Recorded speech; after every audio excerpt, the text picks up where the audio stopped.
कुछ भी नहीं होगा। अगर आपने ऐसा सोच लिया कि हाँ मैंने इसको एक बार रीड कर लिया है एंड रीड करने के बाद आपको ये समझ में आ रहा है कि नहीं मैं इसको जाके एग्जाम में लिख सकता हूँ, तो वो आपकी सबसे बड़ी गलती है। ठीक है, तो चीज़ों को आप बार बार रिवाइज करो, जैसे कि 3 टाइम्स 4 टाइम्स कम से कम आपको चीज़ों को रीड करना पड़ेगा, 5 टाइम्स 6 टाइम्स, हो सके तो 10 टाइम्स भी आपको क्वेश्चन को याद करना पड़ेगा। स्टार्टिंग में जब आप 3 टाइम्स 4 टाइम्स रीड करते हो तो आपको टाइम लगेगा समझने में। आपको क्या लगेगा, आपको टाइम लगेगा थोड़ा समझने में कि हाँ मुझे याद करने में प्रॉब्लम हो रहा है। लेकिन क्या होगा ना कि एक पर्टिकुलर टाइम के बाद क्या होगा कि जब आप रीड करने जाओगे ना तो सारे उसमें के पॉइंट्स जो है वो याद हो जाएंगे। एंड इसका देखो मैं आंसर लिखने का क्या तरीका बता रहा हूँ। जब भी आप आंसर साइंस में लिखते हो, जब भी साइंस का आंसर लिखते हो तो आपको पैराग्राफ में नहीं लिखना है। क्यों? उसके पीछे रीजन क्या है कि जब भी आप पैराग्राफ में लिखते हो टीचर के पास इतना टाइम नहीं होता है कि वो पैराग्राफ रीड करेगा। टीचर क्या ढूंढता है कि जो मुझे रिक्वायर्ड पॉइंट है वो पॉइंट किधर है, समझ में आ गया? वो पॉइंट किधर है।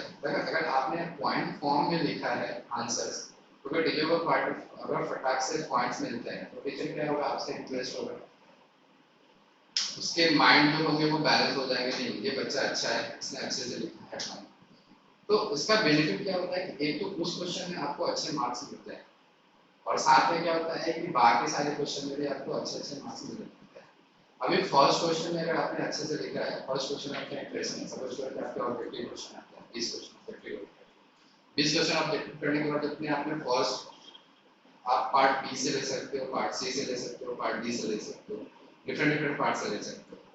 तो अगर आपने सपोज करो कोई पर्टिकुलर पार्ट से लिया, पर्टिकुलर पार्ट से आपने क्वेश्चन उठाया, सपोज करो 20 उठाया, ये आपके 4 मार्क के क्वेश्चन है, आपने 4 मार्क के क्वेश्चन बहुत अच्छे से लिखा है, उसमें पॉइंट्स वगैरह सारा मेंशन है, सारा चीज अच्छे से मेंशन है, डायग्राम वगैरह मेंशन है, तो टीचर क्या होगा, इंप्रेस हो जाएगा। एंड उसके बाद से जो भी आप क्वेश्चन करते हो तो सारे क्वेश्चन के क्या होंगे, आपके मार्क्स जो है वो अच्छे होंगे। तो बेटर आइडिया है कभी भी आप आंसर्स पैराग्राफ में मत लिखो जब तक आपको क्वेश्चन के आंसर अच्छी तरह से आता ना हो। अभी अच्छी तरह से नहीं आया तो मजबूरी है हमारी, अभी क्या करेंगे, पैराग्राफ में लिखना तो मजबूरी है ना। तो उस केस में हम क्या करेंगे, आंसर जो है वो पैराग्राफ फॉर्म में लिख देंगे। ठीक है, तो इस तरह से थोड़ा ध्यान रखना है, आंसर चेंज करना भी बहुत अपने आप में इम्पोर्टेंट है। बाकी तो हम बाद में बात बताएंगे। चलो आज हम कौन सा चैप्टर स्टार्ट करने वाले हैं, लाइट। हाँ ओके, चलो कोई मुझे लाइट के बारे में बता सकता है, लाइट को देख सकते हैं, फर्स्ट क्वेश्चन, लाइट को देख सकते हैं क्या, देख सकते हैं लाइट को, और अब लाइट को देख सकते हैं नहीं, लाइट को देख सकते हैं इधर, मुझे तो कभी नहीं दिखा आज तक। हाँ लाइट को देखा, कभी नहीं देखा, देखा किधर देखा, इससे जो लाइट आ रही है वो देख रहे हो क्या, नहीं नहीं देख रहे हैं ना। देखो लाइट को हम कभी भी देखते नहीं हैं, ये पहले क्वेश्चन लाइट चैप्टर में पहले क्वेश्चन सीख लेना। सबसे पहला बात ये है, आप अपने कंफ्यूजन को दूर करो, लाइट को हम कभी भी देख नहीं सकते। लाइट हमें क्या करता है, लाइट एक फॉर्म ऑफ एनर्जी है जो कि चीजों को विजिबल बनाता है। Light is a form of energy which makes the object visible. Object को क्या करता है, विजिबल बनाता है। भी सपोज करो कि दिन में हमें कोई भी चीजें दिखती है, सपोज करो यहाँ पे लाइट है, लाइट को हम लोग ऑफ कर देते हैं, बुक्स रखा हुआ दिखेगा क्या, आपके बाजू में कौन बैठा दिखेगा, नहीं दिखेगा। क्यों? कि इसके पीछे रीजन क्या है कि आपके अंदर में से तो कुछ लाइट जनरेट होकर आ नहीं रही है। क्या होता क्या है, ये जो भी हमने लाइट लगा के रखा है यहाँ पे, वो लाइट प्रोड्यूस कर रहा है। और लाइट क्या है, एक फॉर्म ऑफ एनर्जी है, इसको हम लोग इलेक्ट्रोमैग्नेटिक वेव बोलते हैं। कौन सा बोलते हैं, ये वर्ड याद रखो, light is a form of energy in the form of electromagnetic wave. क्या, इलेक्ट्रोमैग्नेटिक वेव, ये इसको याद रखना है। ये सब वर्ड जो मैं बता रहा हूँ ना, ये सब वर्ड आपको याद रखना है और आंसर फ्रेमिंग करते समय ये वर्ड को यूज करना है।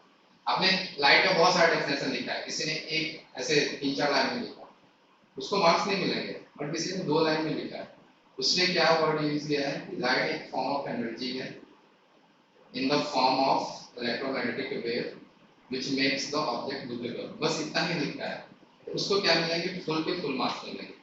एंड जो बहुत कुछ लिखा है एंड इसमें इलेक्ट्रोमैग्नेटिक वेव नहीं यूज किया है, फॉर्म ऑफ एनर्जी नहीं यूज किया है, तो क्या मार्क मिलेंगे, कुछ नहीं मिलेंगे। समझ में आया? तो आपको साइंस में जब भी आपको आंसर लिखना है, एक और एक अच्छी चीज बताता हूँ सीबीएसई के। सीबीएसई में क्या होता है ना,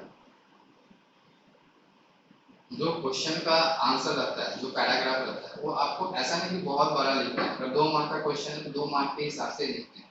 ऐसा नहीं कि 2 मार्क का क्वेश्चन है आप एक पूरे पेज भर रहे हो, तो आपको इतना मार्क्स नहीं मिलने वाला है। 2 मार्क का क्वेश्चन का मतलब है कि आपको 3 to 4 lines maximum and with 1 diagram, तो आप will get the full mark. अभी एक पैराग्राफ देखा और उसके अंदर कुछ भी नहीं है, उसका कोई मतलब नहीं है। ठीक है, तो आंसर फ्रेमिंग जो होना चाहिए वो बी स्पेसिफिक, स्पेसिफिक वर्ड में यूज करना है। ठीक है, तो मैं बताता हूँ लाइट क्या है। सबसे पहले light it is a form of energy, ये सब लिखने हैं, form of energy which makes the object visible. Object को क्या करता है, विजिबल बनाता है। ठीक है, first point, it travels in the form of electromagnetic wave। ये इलेक्ट्रोमैग्नेटिक वेव के फॉर्म में क्या करता है, आपका ट्रेवल करता है। अगर उसको कहीं से भी कहीं मूव करना है तो इलेक्ट्रोमैग्नेटिक वेव के फॉर्म में ट्रेवल करता है। पहले हम लाइट के बारे में देख रहे हैं, लाइट है क्या, इस तरह से ये ट्रेवल करता है। ठीक है, this one is the first point. Second point, अगर डेफिनेशन में लिखना है तो ये पूरा का पूरा लिख सकते हो। It always travels in straight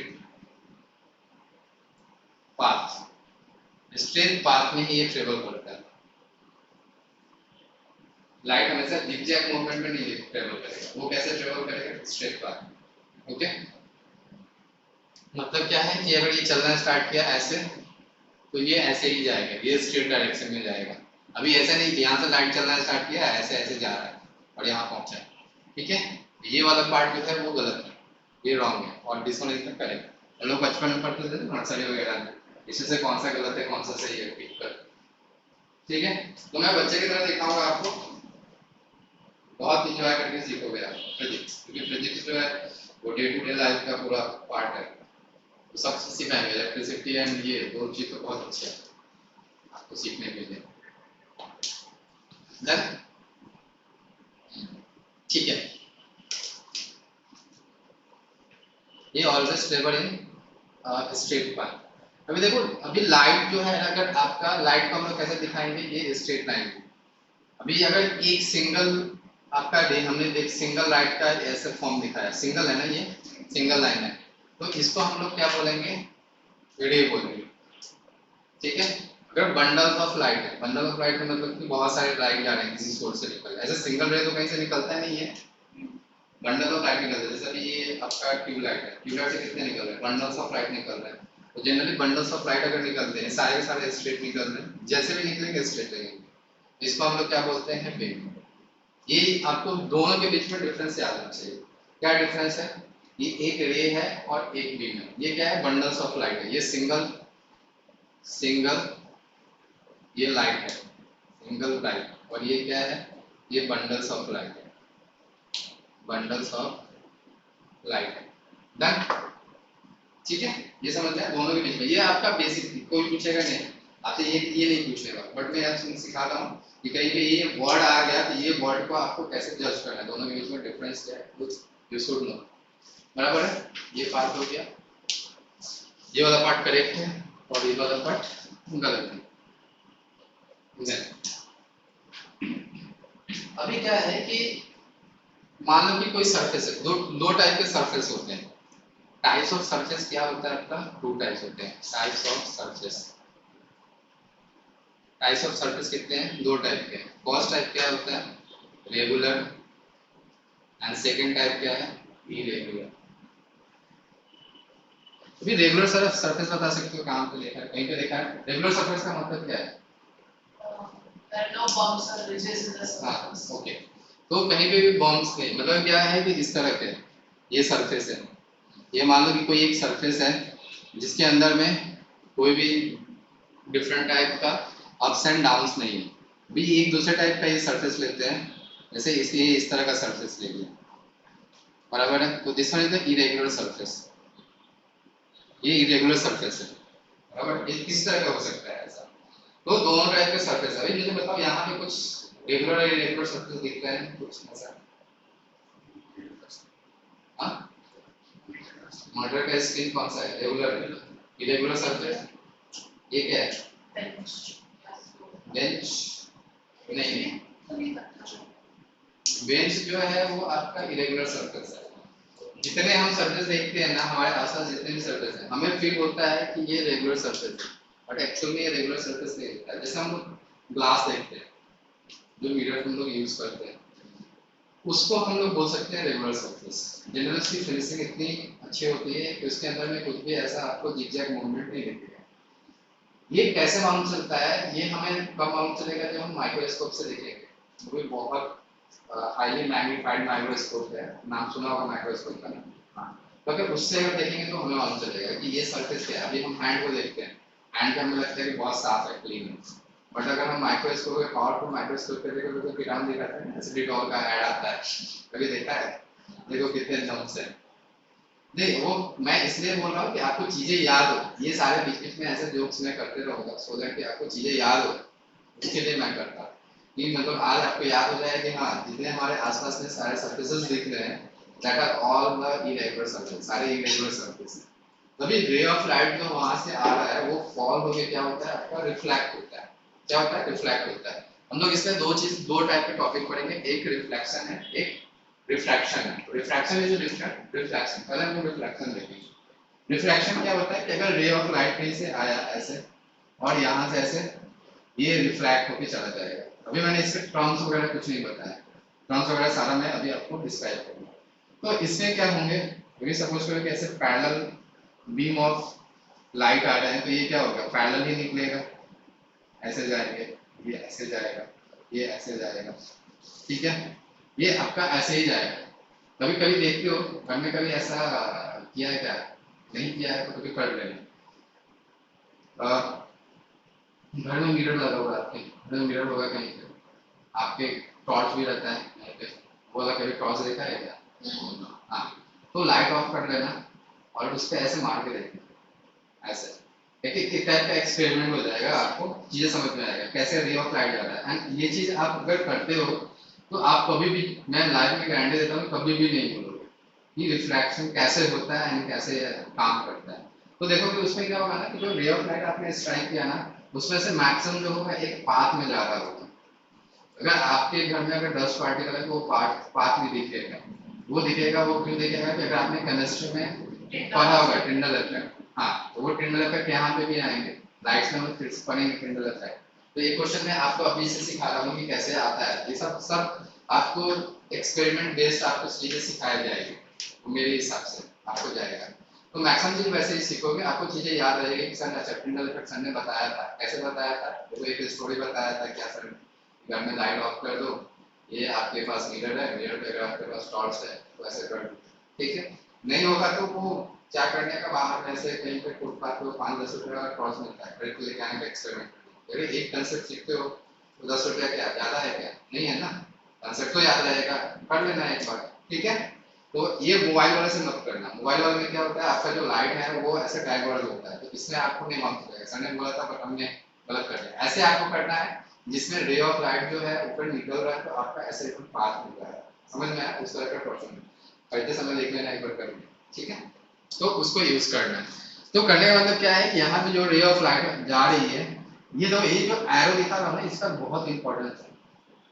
अगर ये एरो को आपने एग्जाम में फॉलो नहीं किया तो आपके मार्क्स इसके लिए हाफ मार्क्स कट जाते हैं, आपको 1 मार्क कोई भी कट कर लेगा। तो मैं आज ही बता रहा हूँ, ये एरो आपके हर डायग्राम में आने ही चाहिए, गलती से भी मिस नहीं होना चाहिए।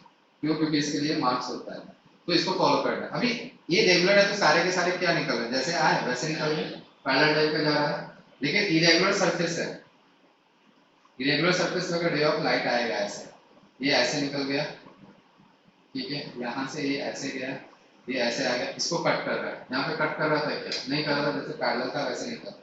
यहाँ से मैं नेक्स्ट दिया, ऐसे नहीं कर गया, यहाँ से ऐसे दिया, ये ऐसे गया, मतलब किसी किसी डायरेक्शन में जाएंगे, करने का मतलब ये।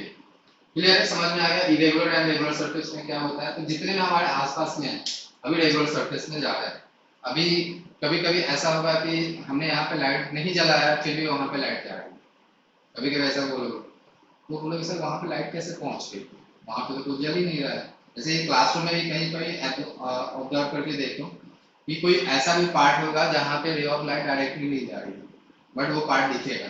फॉर एग्जाम्पल टाइम बिंग, अगर मैं यहाँ से इधर का पार्ट देखने की कोशिश करूँ, अभी इधर में तो कोई लाइट नहीं जा रहा है, जा रहा है क्या? नहीं जा रहा है, फिर भी वहाँ पे लाइट, मुझे वहाँ का सरफेस दिख रहा है। रीजन क्या है? ये जो रे ऑफ लाइट इधर से आ रही है, इससे स्ट्राइक की और वहाँ पे जाके दिख रही है। क्लियर है? तो कहने का मतलब क्या है कि जितने भी इरेगुलर सरफेस है वो क्या करते हैं, आपके जिगजैग मूवमेंट में उनका रिफ्लेक्शन होता है। जब तक लाइट का रिफ्लेक्शन रिफ्लेक्शन कब तक होगा या कब तक वो ट्रेवल करेगा, जब तक उसको कोई ऑब्स्ट्रक्शन नहीं मिल जाता है। ऑब्स्ट्रक्शन करने के लिए हमारे पास 3 टाइप के ऑब्जेक्ट आते हैं। कौन कौन से ऑब्जेक्ट हैं? ऑब्जेक्ट आपको मालूम है कितने टाइप के होते हैं? 3 टाइप्स के होते हैं, transparent, translucent and opaque. Opaque का मतलब क्या होता है? मतलब कि लाइट इसके उससे दूसरे तरफ नहीं ट्रेवल कर सकता है, पास नहीं कर सकता है। Okay good. तो अगर जैसे ये व्हाइट बोर्ड है, व्हाइट बोर्ड के इस तरफ से दूसरी तरफ जा सकता है क्या? नहीं जा सकता है। तो ये जो है आपका ओपेक है। तो लाइट कहाँ पे स्टॉप करती है, कहाँ पे डाई करती है? जहाँ पे उनको ओपेक मिल जाता है। ट्रांसलूसेंट मिलेगा तो भी ट्रेवल करता है, जैसे कि बैक साइड में ये ब्लैक कलर का लगा हुआ है, ट्रांसलूसेंट है। ये ब्लैक कलर का जो ग्लास लगा हुआ है ट्रांसलूसेंट है, क्योंकि पूरा का पूरा लाइट नहीं आती। क्लियर है? जो हम लोग घर में लगाते हैं ग्लास वगैरह, तो वो भी ब्लैक कलर का लगा कर, तो ब्लैक कलर का जैसे आप ग्लास क्लोज करोगे, उसमें से क्या होता है कि सम रे ऑफ लाइट ट्रेवल करता है, सम रे ऑफ लाइट क्या होता है, डाई करता है, पूरा का पूरा नहीं आपका ट्रेवल करता है। थर्ड टाइप में कौन सा होता है? ट्रांसपेरेंट। इसमें टोटली क्या होता है, लाइट आपका ट्रेवल कर जाता है। लाइट जो है इसमें हम लोग एक पॉइंट और ऐड करेंगे, क्या कि it can travels in vacuum. It can also travels. अच्छा यहाँ पे लिख दिया ना, it can also travels in vacuum. ये वैक्यूम में भी ट्रेवल करता है। It does not require any medium. इसको किसी भी कोई भी मीडियम रिक्वायर्ड नहीं होता। क्यों? एग्जांपल बता सकते हो? जैसे 9th में साउंड पढ़ा था, साउंड को ट्रेवल करने के लिए मीडियम चाहिए, बट इसको ट्रेवल करने के लिए मीडियम नहीं चाहिए। जैसे सन से जो आता है, सन कितने दूर है? सन का डिस्टेंस तो काफी ज्यादा है ना, तो आपको डिस्टेंस नहीं मालूम है, कोई दिक्कत नहीं, तो मुझे सीधी बात है, कितने याद रखेंगे, थोड़ा सा दिमाग लगाओ, फिर भी अगर जितना याद होता है, बट कितने डिस्टेंस पे है वो ट्रेवल करके, उसका जो रे ऑफ लाइट है वो ट्रेवल करके यहाँ तक पहुँचता है। कैसे पहुँचना है? अर्थ के बाहर तो कोई एटमॉस्फेयर नहीं है, वैक्यूम है, फिर भी वो ट्रेवल करके आ रहा है। इसका मतलब क्या है? ये इंसिडेंट से आप याद रख सकते हो, it can also travel in vacuum, vacuum में ट्रेवल कर सकता है। ओके, इसकी स्पीड कितनी होती है? स्पीड ऑफ लाइट कितना होता है इन वैक्यूम? इन वैक्यूम और एयर, इसमें इसकी स्पीड कितनी होती है? ये स्पीड याद रखना है, 3 × 10⁸ मीटर पर सेकेंड। ये वैल्यू आपको याद रखना है, कितनी स्पीड से ये ट्रेवल करती है। 3 × 10⁸ मीटर पर सेकेंड की स्पीड से ये ट्रेवल करती है, इसको याद रखना है। बट ये स्पीड ऑफ लाइट जो होता है that will be the maximum, ये मैक्सिमम है, क्योंकि वैक्यूम है। जैसे ही हम लोग मीडियम चेंज करेंगे, जैसे ही मीडियम चेंज करेंगे, स्पीड ऑफ लाइट क्या होगा आपका? डिक्रीज होता है। जैसे ही हम मीडियम चेंज करेंगे, स्पीड ऑफ लाइट क्या होता है? डिक्रीज होता है। अभी हम एयर से लिक्विड में आते हैं तो speed of light will decrease, solid में आओगे तो और डिक्रीज हो जाएगा। अभी बोलोगे सर सॉलिड में ट्रेवल करता है क्या? हाँ ट्रेवल करता है ना, ग्लास है, ग्लास इज सॉलिड। वाटर में ट्रेवल करता है ना। तो वाटर क्या है आपका? वाटर इज लिक्विड, तो आपको ट्रेवल कर सकता है। तो जो लाइट है that can travel in liquid, air and gas, sorry liquid में भी कर सकता है, गैस में भी कर सकता है एंड सॉलिड में भी कर सकता है। क्लियर है ये सारे पॉइंट? चलो इतना नोट डाउन कर लो, फिर हम लोग आते हैं नेक्स्ट, इसके बाद नेक्स्ट टॉपिक हो गया, लिखिए।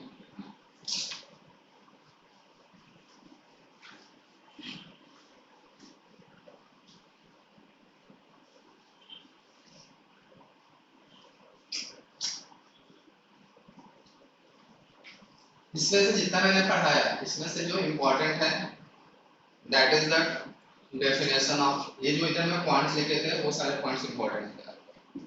इधर जो पॉइंट्स लिखे थे वो ज्यादा सबसे ज्यादा इंपॉर्टेंट नहीं, इससे हमको दो चीज पढ़ने हैं। इसमें से फर्स्ट हम लोग पढ़ने वाले हैं रिफ्लेक्शन, और सेकेंड हम लोग पढ़ने वाले हैं रिफ्रैक्शन।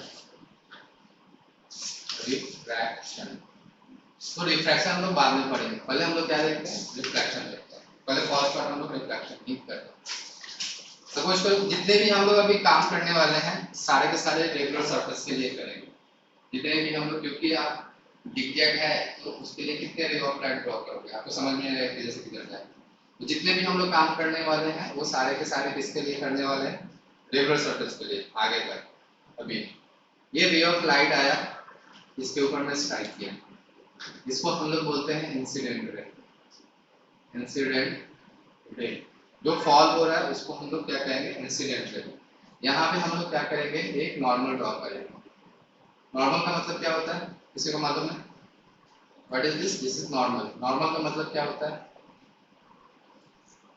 बताओ? नॉर्मल का मतलब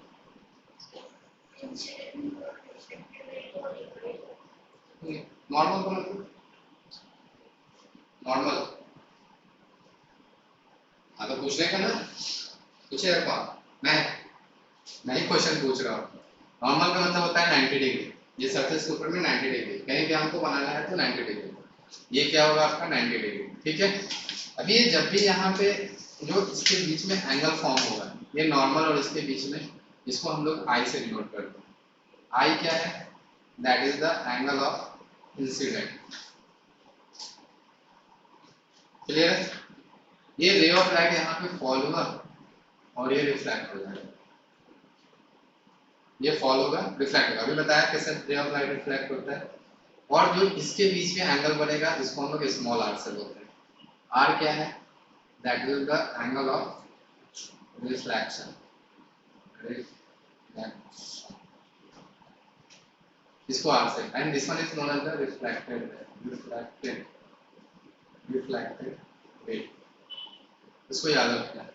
तो कहीं पे भी सरफेस पे आपका कोई भी रे ऑफ लाइट फॉल करता है तो ये इस तरह से आपको फॉलो करेगा। हम लोग क्या करेंगे? ये जो दोनों एंगल होते हैं, ये दोनों के दोनों एंगल क्या होंगे हम लोग अभी बताएंगे। दोनों के दोनों एंगल जो होते हैं वो बराबर होते हैं। मतलब कहीं पे फॉल करेगा, जो रे ऑफ लाइट फॉल कर रहा है उसको इंसिडेंट रे, जो रिफ्रैक्ट होके जा रहा है उसको रिफ्रैक्टेड रे, एंड जो आपका यहाँ पे हमने 90 डिग्री ड्रॉ किया उसको हम क्या बोलते हैं? नॉर्मल। ये दोनों रेस इक्वल होता है, equal in the sense length, मतलब कितना है एंगल ना, हाँ वो मैं बताने वाला हूँ। दोनों एंगल इक्वल होगा, तो जो लॉ ऑफ हम रिफ्लेक्शन बताएंगे उसमें मैं आपको ये बताने वाला हूँ। क्लियर है? डन ना? इसको नोट डाउन कर लो। देन इसमें आपका आता है फर्स्ट हम लोग रीड करने वाले हैं लॉ ऑफ रिफ्लेक्शन। रिफ्लेक्शन ये that is very important. Law of reflection that is very very important, इसको आपको याद रखना है। इसमें दो लॉ है। फर्स्ट लॉ क्या है? What is first law? यहाँ से द इंसिडेंट रे,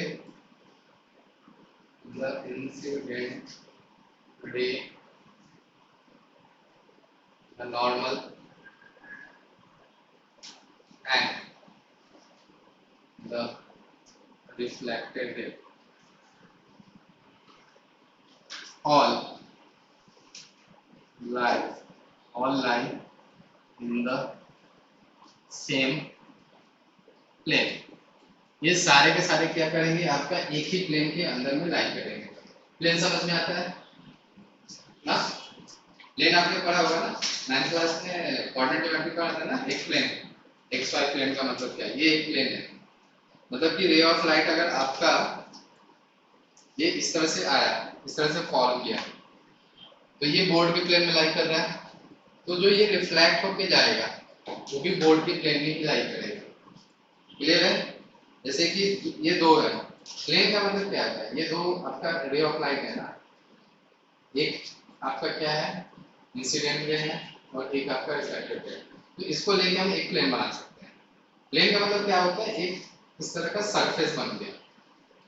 क्लियर है? ये सरफेस बनना, तो ये दोनों के दोनों रे ऑफ लाइट जो होंगे वो एक ही प्लेन में लाई करेंगे, एक ही सरफेस के ऊपर में लाई करेंगे। जैसा कि यहाँ पे मैंने बोर्ड पे बनाया था, ये तीनों आपके एक ही प्लेन में लाई कर रहे हैं। समझ में आ गया प्लेन का मतलब क्या है? तो ये पहला लॉ है। मेरा क्या सजेशन है कि जब भी आपका ये क्वेश्चन आए लॉ ऑफ रिफ्लेक्शन लिखने के लिए, तो साथ में वो फिगर यहाँ पे ड्रॉ किया करो। ड्रॉ करोगे तो आपको मार्क्स अच्छे मिलेंगे।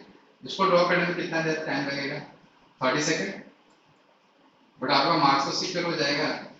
तो 30 सेकंड आप ऐसा मत करना, लेजीनेस मत दिखाना कि हाँ मैं लेजी हूँ, लेजीनेस नहीं चाहिए हमें मार्क्स चाहिए। तो अगर आपको लाना है आउट ऑफ आउट मार्क, तो आपके लिए प्रॉपर लिखने का तरीका आना चाहिए।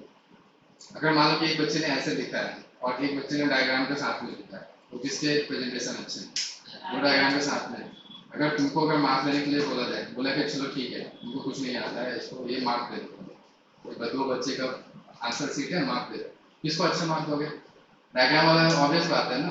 तो वो क्या होता है, आपको सपोज हो कि इस मार्क के लिए रिक्वायरमेंट नहीं था, लेकिन क्या हुआ ना, वो जो एग्जामिनर है, जो पेपर चेक कर रहा है, उसके माइंड में ऐसा इंप्रेशन चला गया है आपके बारे में, तो दैट कि आपको अच्छे मार्क दूसरे क्वेश्चन में लेके जाएगा।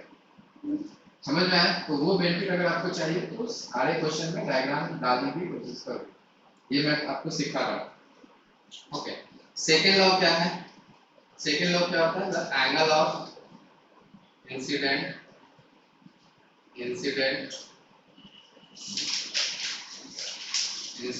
is equal to angle of reflection. That will be equal to angle I is equal to angle R. Angle I जो होगा वो एंगल R के बराबर है। इसको आपको याद रखना। Done?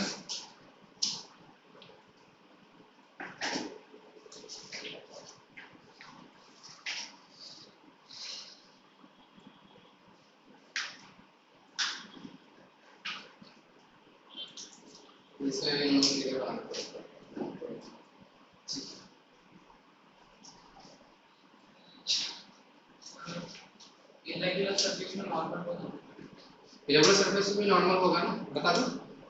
देखो ये ऐसे है क्या, इरेगुलर सरफेस ऐसा ही फिगर बनाया था मैंने, कहीं पे भी ड्रॉ करना है।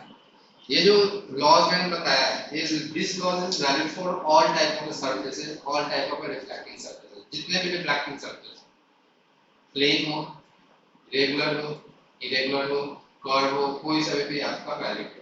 ठीक है? तो जैसे हमने ये ले लिया, यहाँ पे इरेगुलर सरफेस है ना, इस पे ऐसे लाइट फॉल किया, क्लियर है? इस तरह से ये क्या होगा, ऐसे रिफ्लेक्ट होके जाएगा।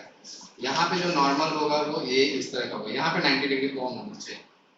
अभी ये आपके पास, अगर आपके पास वो प्रोटेक्टर है, तो प्रोटेक्टर से इसके ऊपर में, इस कर्व के ऊपर में इस तरह से रखो और यहाँ पे 90 डिग्री बना लो।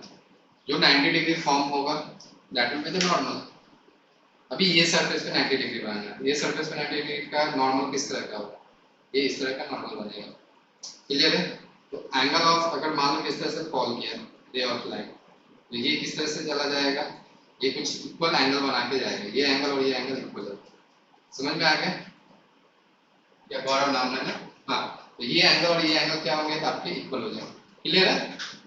तो समझा ना? तो आप कहीं पे भी बना सकते हो। आप क्या करो, कोई भी ऐसा है प्रोटेक्टर रख के बना दो। भाई पूछोगे नॉर्मल कहाँ पे होता है, तो एक चीज बताता हूँ, अगर कर्व सरफेस है तो कर्व सरफेस के लिए हमको जनरली क्या करना पड़ता है, अगर मान लो कि एक सर्कुलर सरफेस है, इतना कॉम्प्लिकेटेड आपसे नहीं पूछेंगे, उसमें बता दिया मैंने। अगर सर्कुलर सरफेस है, ये काम का है, ये मैं बाद में बताने वाला था, मैं पहले बता देता हूँ। अभी मान लो कि यहाँ पे मुझे नॉर्मल ड्रॉ करना है, तो कैसे नॉर्मल ड्रॉ करेंगे, तो बता सकता है?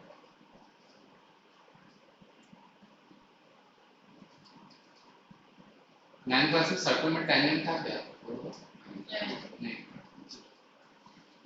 ओके, हम लोग क्या करते हैं, यहाँ पे एक टेंजेंट ड्रॉ करते हैं। टेंजेंट समझ में आता है? टेंजेंट का मतलब क्या होता है, एक पॉइंट पे टच करने वाला। तो अगर हम टेंजेंट यहाँ पे ड्रॉ किया और इसको सेंटर से ज्वाइन करेंगे तो ये एंगल 90 डिग्री होगा। इसके ऊपर में कितने सर्कल के ऊपर में कितने टेंजेंट ड्रॉ कर सकते हैं? इनफाइनाइट टेंजेंट ड्रॉ कर सकते हैं, मतलब कि इनफाइनाइट इसमें टेंजेंट होगा। ठीक है, तो अगर हमारे पास कर्व सरफेस है, कर्व सरफेस के ऊपर में नॉर्मल ड्रॉ करना है, अभी पूछोगे सर ये इस तरह का सरफेस है, आगे रीड करने वाले हैं। तो मान लो कि यहाँ से एक रे ऑफ लाइट यहाँ पे फॉल हो गया, तो इसमें नॉर्मल ड्रॉ करके बताओ। तो नॉर्मल कैसे ड्रॉ करेंगे, सबसे पहले हमको इसका सेंटर ढूंढना पड़ेगा। मान लो कि सेंटर यहाँ पे है, तो सेंटर से हम लोग क्या करेंगे, इस पॉइंट को ड्रॉ कर ज्वाइन करेंगे। तो जैसे इस पॉइंट को ड्रॉ ज्वाइन किए ना, आप ऑटोमेटिकली नॉर्मल हो जाएगा। क्यों? क्योंकि हम लोग यहाँ पे जानते हैं सेंटर से अगर किसी पॉइंट को ड्रॉ करोगे तो यहाँ पे टेंजेंट होता है ना, टेंजेंट जो होता है वहाँ पे नॉर्मल होता है। तो हम यहाँ पे एक टेंजेंट ड्रॉ कर सकते हैं ना, इस तरह का, बराबर है, ये नॉर्मल ही हो गया। तो अगर कोई भी पॉइंट को यहाँ पे सेंटर से ज्वाइन करते हो तो ये नॉर्मल हो जाता है, और यहाँ से आप क्या करो, इक्वल एंगल को बनाना, angle I is equal to angle i. समझ में आया कि नहीं? हाँ, तो ये कंसेप्ट को याद रखो कि अगर कोई भी सर्कुलर सरफेस है तो उसी तरह से यहाँ पे कंसेप्ट लगाना है। ये सर्कुलर टाइप का दिख रहा है थोड़ा सा, तो यहाँ पे ऐसे नॉर्मल करो, नहीं आपको आता है तो कॉम्पास ले लो, कॉम्पास से ड्रॉ करो। क्योंकि इसका रेडियस ढूंढना बहुत मुश्किल है, इसका रेडियस ढूंढना बहुत मुश्किल है, क्योंकि सब जगह पे कर्व जो है वो अलग अलग चेंज हो रहा है, इट इज वेरी डिफिकल्ट। तो उस केस में हम लोग क्या करेंगे, कंपास यूज करेंगे, कंपास से टेम्परेरी ड्रॉ कर देंगे। थोड़ा बहुत एरर रहेगा, एग्जैक्टली मैं नहीं बोल रहा हूँ कि आएगा, थोड़ा बहुत एरर रहेगा, but you will get the 95% to 100% के बीच में आपका एक्यूरेसी रहेगा। क्लियर है? पॉइंट समझ में आ गया? ठीक है, क्लियर कर देते हैं। Angle I is equal to angle R हो जाएगा। अभी देखो, जैसे ही हम लोग यहाँ पे दो चीज होता है, एक क्या होता है ऑब्जेक्ट, उसका इमेज फॉर्म होता है। ठीक है, तो अगर हम लोग प्लेन मिरर की बात करते हैं, जैसे घर में जो यूज करते हैं, that will be the plane mirror. ठीक है, प्लेन मिरर जो होता है वो किस तरह का होता है, आपका इस तरह का कहीं पे रखा हुआ रहता है। देन इसका प्रॉपर्टी क्या होता है, इसका प्रॉपर्टी आपको याद रखना है कि सपोज करो कि कोई ऑब्जेक्ट है, this one is the object, ऐसा ऑब्जेक्ट है, तो ये ऑब्जेक्ट का जितना हाइट है उतनी ही हाइट का इधर भी इमेज फॉर्म होगा, और ये जितने डिस्टेंस पे है उतने ही डिस्टेंस पे उस साइड में भी फॉर्म होगा। सपोज करो कि ये x डिस्टेंस पे है स्क्रीन से, ये ऑब्जेक्ट कितने डिस्टेंस पे है, x डिस्टेंस पे, इसका इमेज कहाँ पे फॉर्म होगा, इसका इमेज भी जो फॉर्म होगा that will B at the x distance end of the same size, ये सेम साइज का होगा। यहाँ से इसका डिस्टेंस भी कितना हो जाएगा, that will be equal to x, जो भी हो 1 सेंटीमीटर, x मीटर, जितना भी आपने देखा है, और जगह 100 मीटर। जैसे हम लोग कैसे, आप मीटर देखते हुए घर में, और हर कोई देखता है, मैं भी देखता हूँ, आप भी देखते हैं। तो कभी ऐसा ऑब्जर्व किया होगा कि आप जितना मिरर से दूर जा रहे हो उतने आपकी इमेज क्या होते जा रहे हैं, छोटे होते जा रहे हैं। जैसे सपोज करो कि यहाँ पर कुछ हो गया है, तो हमें अगर देखना होता है तो हम लोग क्या करते हैं, मिरर के पास में जाते हैं, मिरर के पास में जाते हैं तो क्या होता है, जो पार्टिकुलर पार्ट है वो इनलार्ज होना स्टार्ट होता है, सो दैट कि we can see the that part clearly, हम लोग देख सकते हैं। तो ये कंसेप्ट को याद रखो, ये कंसेप्ट को अगर याद रखते हो यहाँ पे आपको क्लियरली ये चीज समझ में आएगा। ये मेन आपका डिस्टेंस और हाइट दोनों सेम होते हैं, ऐसा नहीं है। इसके बेस पे ये मिरर का जो कंसेप्ट है फिजिक्स का, ये कंसेप्ट आपका मैथ्स में भी यूज होता है, एंड वहां पे भी क्वेश्चन आते हैं। एक क्वेश्चन आया हुआ था सीबीएसई के बोर्ड में, मैथ्स के पेपर में, इसमें रिफ्लेक्शन का कंसेप्ट यूज किया गया। समझ में आया? तो ये कंसेप्ट इंपॉर्टेंट है। इसमें क्या है आपको याद रखना है, एक क्वेश्चन मैं सॉल्व करता हूँ यहाँ पे, ये जितना इसका डिस्टेंस है उतना आपका इसका डिस्टेंस भी होगा, और जितना इसका साइज है उतना साइज होगा। ये डिस्टेंस इंपॉर्टेंट है, जितना दूर जाओगे उतना ही आपका इमेज भी लगता है कि दूर जा रहा है, जितना आप पास आओगे आपको लगेगा कि इमेज में क्या हो रहा है, वो पास हो रहा है। ठीक है, तो यहाँ पे दो चीज पढ़ना है, एक क्या था आपका ऑब्जेक्ट, ऑब्जेक्ट, और ये क्या था इमेज। अभी बोलोगे सर ऑब्जेक्ट एंड इमेज में हम डिफरेंशिएट कैसे करेंगे,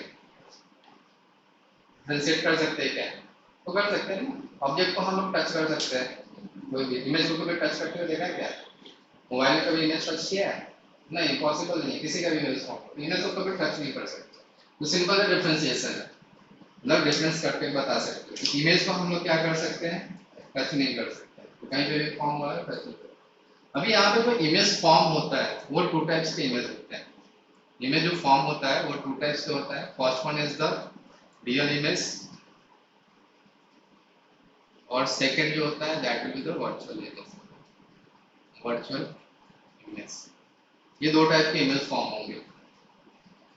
वर्चुअल इमेज का फॉर्म होता है, रियल इमेज क्या होता है वो आपको मैं बताता हूँ, ठीक है।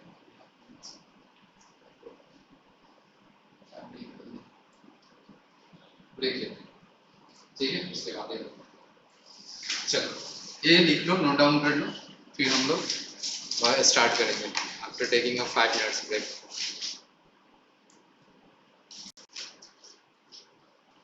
Okay, real image and virtual image में क्या डिफरेंस है, इसने रीड किया, हाँ क्या क्या डिफरेंसेस बताइए। Real image is formed in front of the mirror and virtual image is formed behind the mirror.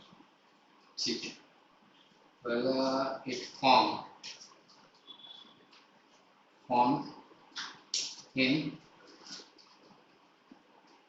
Front of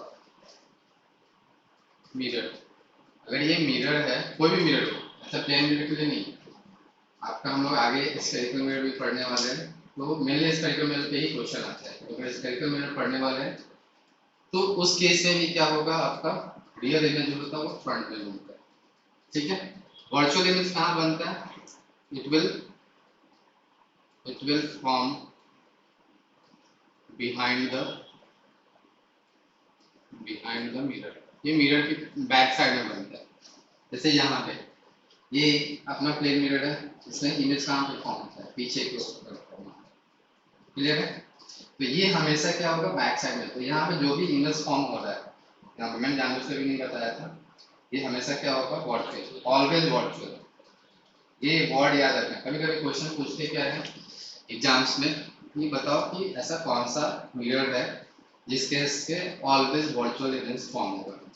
तो किस केस में वर्चुअल इमेज फॉर्म होगा, प्लेन मिरर के केस में ऑलवेज। तो प्लेन मिरर मैं और भी बताऊंगा, एक और भी मिरर है उस केस में भी हमेशा वर्चुअल ही फॉर्म होता है।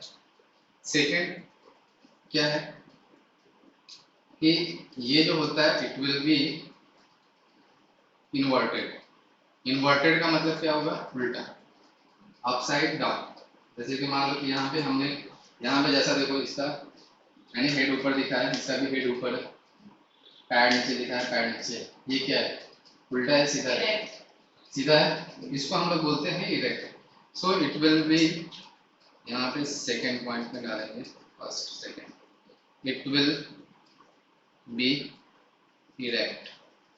जो यहाँ पे जो इमेज फॉर्म होगा वो सीधा फॉर्म होगा, जब भी हम वर्चुअल इमेज की बात करेंगे वो सीधा, ये इसका याद रखो, इसका उल्टा दूसरे में ये होता।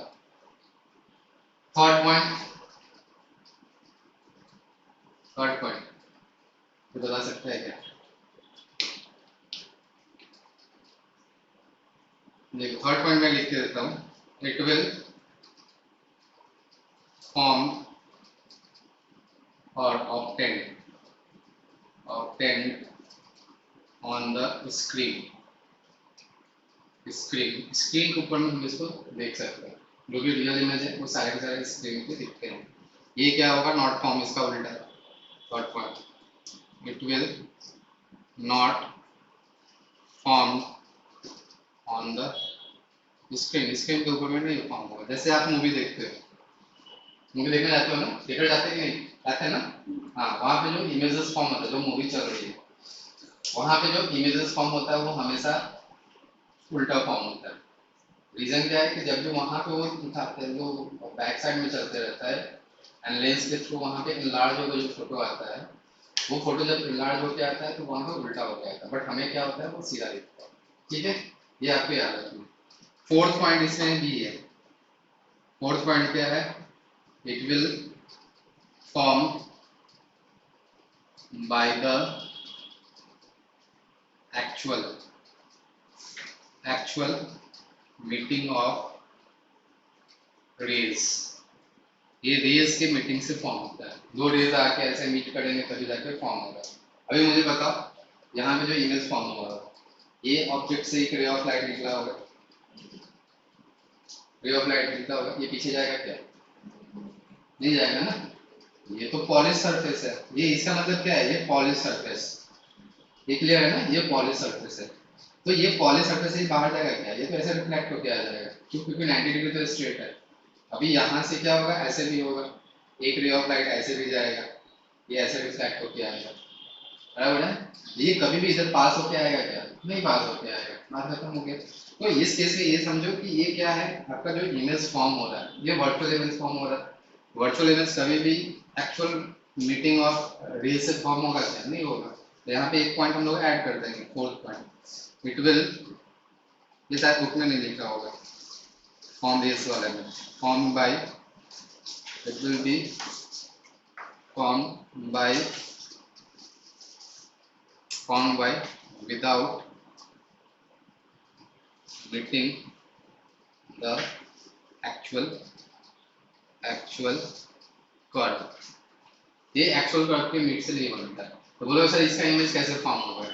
तो इसका इमेज कैसे फॉर्म होता है? हम लोग इसको बैक ट्रेस करते हैं। मैंने क्या किया? इसको बैक ट्रेस किया, एक रे ऑफ लाइट ऐसे ले गया, इसको भी बैक ट्रेस किया और ये मिल गया। तो अगर हमें किसी भी पॉइंट का अगर इमेज फॉर्म करना है, ध्यान में रखो, किसी भी पॉइंट पे अगर इमेज फॉर्म होना है, इंपॉर्टेंट पॉइंट बता रहा हूँ, तो एक पॉइंट से मुझे टू रेज लेके निकलना पड़ेगा। एक रेज मैंने यहाँ पे लेके निकला और एक रे यहाँ पे लेके निकला। अगर इस पॉइंट को कहीं पे मुझे दिखाना है तो दो रे ऑफ लाइट हमको वहाँ पे मीट करता हुआ मालूम होना चाहिए। यहाँ पे एक्चुअली मीट नहीं हो रहा है, यहाँ पे क्या हो रहा है? वर्चुअली मीट हो रहा है। एक रे ऑफ लाइट में से इसको मैंने बैकवर्ड डायरेक्शन में ट्रेस किया। अभी यहाँ पे एक रे ऑफ लाइट है, इसको मैं कैसे कर रहा हूँ? बैकवर्ड डायरेक्शन में ट्रेस कर रहा हूँ और यहाँ पे मिल गया। तो जो इसका इमेज है वो यहाँ पे फॉर्म हो गया। समझ में आ गया? ये हम लोग आगे पढ़ेंगे तो और ज्यादा क्लियर होगा। मैं बस ऐसा रफली बता रहा हूँ, ये अभी काम का नहीं। अभी मान लो कि इसके पैर का मुझे बनाना है, लेग का। तो लेग से हम लोग क्या करेंगे? एक ऐसे रे ऑफ लाइट लेके गए स्ट्रेट, ये ऐसे करके क्या हो जाएगा? ये यहाँ पे हो गया। एक रे ऑफ लाइट हमने क्या किया? ऐसे लेके गया। दो रे ऑफ लाइट से ही बना सकते हैं, एक रे से नहीं बना सकता इमेज। इसको हम लोग बैकवर्ड ट्रेस करेंगे और ये यहाँ पे मिल गया। दो रे ऑफ लाइट ऐसे मिल गए तो मैंने इसके इमेज बना दिया। कोई भी इमेज फॉर्म होने के लिए अभी यहाँ से क्या है? इनफाइनाइट नंबर ऑफ रे ऑफ लाइट निकल रहा है, बीम्स ऑफ लाइट निकले। बट हमें क्या करना है? आपको इनफाइनाइट नहीं दिखाना है। ध्यान से समझो इस बार। हम लोग और भी डिस्कस करेंगे, पूरे चैप्टर में हम यही डिस्कस करने वाले हैं। तो मैं यहाँ से बताना स्टार्ट करूँ और धीरे धीरे करके आप सीखोगे। लास्ट क्लास तक जाते जाते पूरे के पूरे सीख जाओगे। अगर किसी पॉइंट को मुझे दिखाना है कहीं पे, वहां से टू रे ऑफ लाइट लेके निकल रहा है। कितने ray of light? Two, minimum two. तो एक रे ऑफ लाइट मैंने ऐसे लेके गया, तो ये रिफ्लेक्ट होकर पीछे चला जाएगा क्योंकि 90 डिग्री से फॉल हो रहा है, बराबर है ना? तो मैंने बताया था ना कि नॉर्मल के डायरेक्शन में, क्योंकि कोई भी एंगल ऑफ इंसिडेंट कितना है? 0 है। नॉर्मल के साथ में एंगल ऑफ इंसिडेंट होता है ना। आई का वैल्यू यहाँ पर 0 हो गया, तो आर का वैल्यू भी 0 होना चाहिए। कब होगा? जब सेम पाथ में बैकवर्ड डायरेक्शन में जाएगा तभी होगा ना। क्लियर है? जहाँ कहीं पे नहीं समझ में आया पूछ लो, शांत नहीं बैठना है। यहाँ पे हमने क्या किया? एक रे ऑफ लाइट लेके आया, यहाँ पे देखो angle I is equal to angle R हो जाएगा, बाहर जा रहा है, ठीक है। मैंने क्या किया? अभी ये रे ऑफ लाइट इधर कहीं पे मिलेंगे क्या? तो डाइवर्जिंग टाइप के हो रहे हैं, कभी भी नहीं मिलेंगे। मैंने क्या बोला कि कभी भी आपको एक पॉइंट को ट्रेस करना है, दो रे ऑफ लाइट मिलनी चाहिए। कैसे मिलेगा ये? जब इसको बैकवर्ड डायरेक्शन में ट्रेस करेंगे, ठीक है। अब टू द स्केल बनाओगे तो आपको परफेक्टली मैच होता हुआ नजर आएगा। और ये टू द स्केल नहीं है, पर हम लोग मैच कर रहे हैं। सिमिलरली मैंने इस पॉइंट को किया, एक अपवर्ड पॉइंट को एक डाउनवर्ड पॉइंट को लेके हम लोग ऐसे इमेज बना सकते हैं। सारे पॉइंट को हमको ड्रॉ करने की जरूरत है, क्लियर है? उसके बाद एक प्लेन मिरर का एक इम्पोर्टेंट एक पॉइंट है। इम्पोर्टेंट पॉइंट क्या है कि जब भी हम प्लेन मिरर में चीजों का इमेज बनता है तो इमेज जो होता है वो लैटरली इन्वर्टेड हो जाता है। लैटरली इन्वर्टेड का मतलब क्या है? जो लेफ्ट में है वो राइट में दिखेगा, जो राइट में है वो आपको क्या दिखेगा, लेफ्ट में दिखेगा। कभी एम्बुलेंस लिखा है लिखे हुए, क्यों लिखा हुआ रहता है, क्वेश्चन पूछते हैं यहाँ पे एग्जाम में, 1 मार्क में पूछेंगे एम्बुलेंस क्यों लिखा हुआ रहता है इस तरह से। क्योंकि जब भी हम प्लेन मिरर में देखेंगे या जहाँ पे भी वर्चुअल इमेज फॉर्म होगा, जहाँ कहीं पे भी वर्चुअल इमेज फॉर्म होगा, जहाँ कहीं पे भी आपका इरेक्ट इमेज फॉर्म हो रहा है, वहाँ पे लैटरली इन्वर्जन होता है, चाहे वो कर्व हो चाहे वो प्लेन हो। तो जहाँ कहीं पे भी वर्चुअल इमेज फॉर्म हो रहा है वहाँ पे क्या होगा, जो फिगर है वो लैटरली इन्वर्टेड हो जाएगा। लैटरली इन्वर्टेड का मतलब क्या है, लेफ्ट वाला राइट में दिखेगा और राइट वाला क्या होगा, आपको लेफ्ट में दिखेगा। ठीक है, इसमें देखो कैमरे में क्या दिख रहा है, लेफ्ट या राइट, ये कौन सा मैं डिस्प्ले पे रखा है, ठीक है। तो ये लैटरली इन्वर्टेड हो जाएगा वहाँ पे इमेज, ये कैमरे के थ्रू में भी होता है। यहाँ पे ऐसे देख रहे हैं तो क्या हुआ है आपका, लैटरली इन्वर्टेड हो रहा है। ठीक है, तो वो अभी इतना समझ के रखो, आपको ये नोट डाउन कर लो, उसमें 1-2 पॉइंट एक्स्ट्रा है तो यू कैन राइट।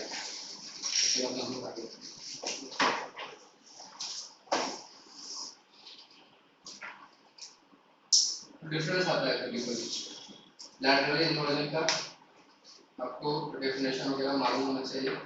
ये पूछते हैं लैटरल इन्वर्जन क्या होता है, एम्बुलेंस हम लोग क्यों यूज करते हैं, मिरर में हमारा लेफ्ट राइट में क्यों दिखता है, ये सारे आपके पॉइंट्स आपको मालूम होने चाहिए। What you rotate types of operation,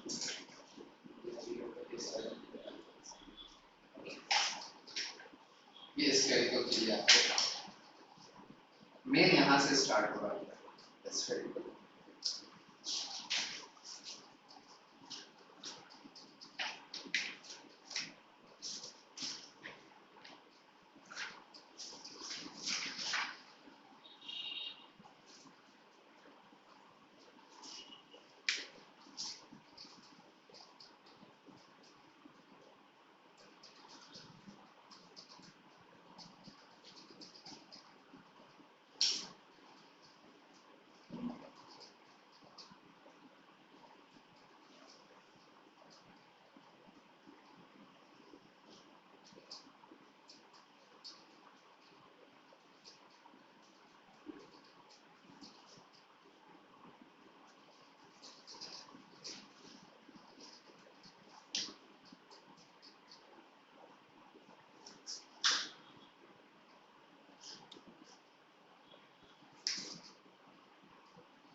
diagram बनाते समय एरो जरूर देना, तो कहीं भी मिसिंग होगा तो कंफ्यूजन हो जाएगा, ये मिस नहीं होता है।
प्लेन मिरर हम लोग, अच्छा प्लेन मिरर बनाते कैसे हैं, किसी को मालूम है?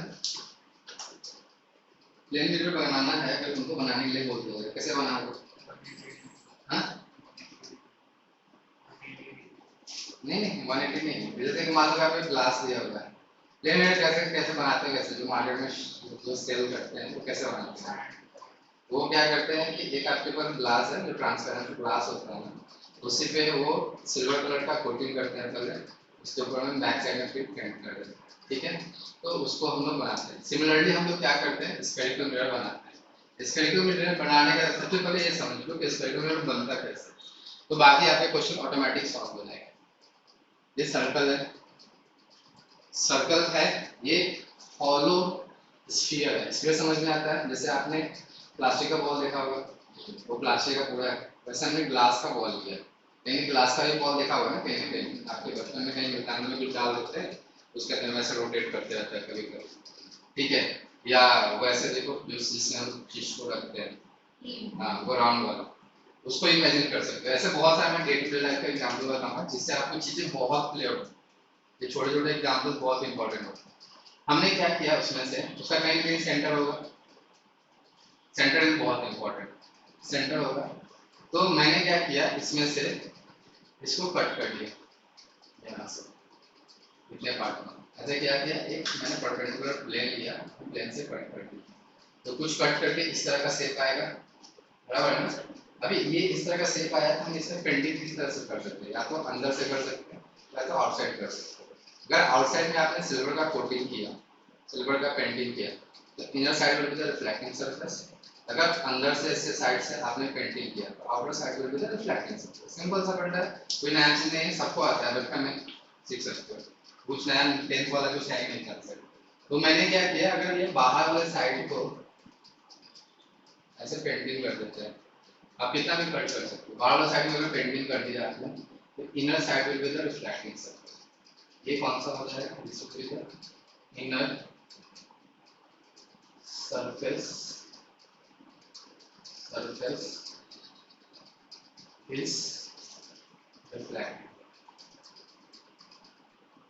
क्लियर, ये कैसा केस होगा। दूसरा हम लोगों ने फिगर, सारा मैं कंसेप्ट इसी में बता दूंगा, आपको इसी से समझ में आ जाएगा, अलग से फिगर हम ड्रॉ नहीं करेंगे, तो यहाँ से आपको चीज समझ में आएगी, थोड़ा सा आपको छोटा ही बनाएंगे, ठीक है। ये सेंटर है, इस केस में मैंने यहाँ से कट कर लिया, इधर से कट करना है, इधर से कट कर दो, जनरली ये सेंटर से पहले कट करना। मैंने अंदर का क्या किया, ऐसे पेंटिंग कर दी, तो यहाँ पे क्या हो जाएगा, जो बाहर का पार्ट होगा वो आपका reflecting surface, outer surface will be the reflecting surface। मैं आप अपने लैंग्वेज में लिख सकते हो, वैसे भी लिखना, मैं अपना लैंग्वेज यूज कर रहा हूँ, ओके। अभी देखो यहाँ पे ये सेंटर है, ठीक है, इसको हम लोग क्या बोलेंगे, centre of curvature, centre of curvature. Definition में आप इसके बुक से रीड कर सकते हो, बुक में देखो नेक्स्ट पेज में ना सेंटर ऑफ कर्वेचर है, नेक्स्ट बुक में जाओ रीड करो, ये फिगर्स में सारी चीज समझा रहा हूँ तो समझ में आएगा। इसका डेफिनेशन कभी बाई चांस किसी ने पूछ दिया तो ठीक है, नहीं तो कोई पूछेगा नहीं, ठीक है। इसका डेफिनेशन क्या है, it is the centre of the sphere of which the mirror form a part. हमने क्या किया, ये सेंटर ऑफ द स्फीयर है, उसका हम लोगों ने क्या किया, इसी में से स्फीयर से कट करके हमने मिरर बनाया, तो उसी का ये सेंटर है। क्लियर है ना, सेंटर समझ में आते हैं। अभी हम लोग क्या करते हैं, सेंटर से एक इमेजिनरी लाइन करते हैं, पास करते हैं, ठीक है। इसको हम लोग बोलते हैं पी। पी का मतलब क्या हो गया, प्रिंसिपल एक्सिस, ये प्रिंसिपल एक्सिस है। प्रिंसिपल एक्सिस क्या है, एक इमेजिनरी लाइन है। Principal axis is an imaginary line passing through the center of curvature which divides the mirror into two equal half। दो इक्वल हाफ में उसको क्या करेगा, डिवाइड करेगा। क्लियर है, प्रिंसिपल एक्सिस समझ में आ गया। ये प्रिंसिपल एक्सिस सबसे इंपॉर्टेंट है, सबसे ज्यादा काम आएगा, ये जो इंपॉर्टेंट टर्म्स है वो बता रहा है।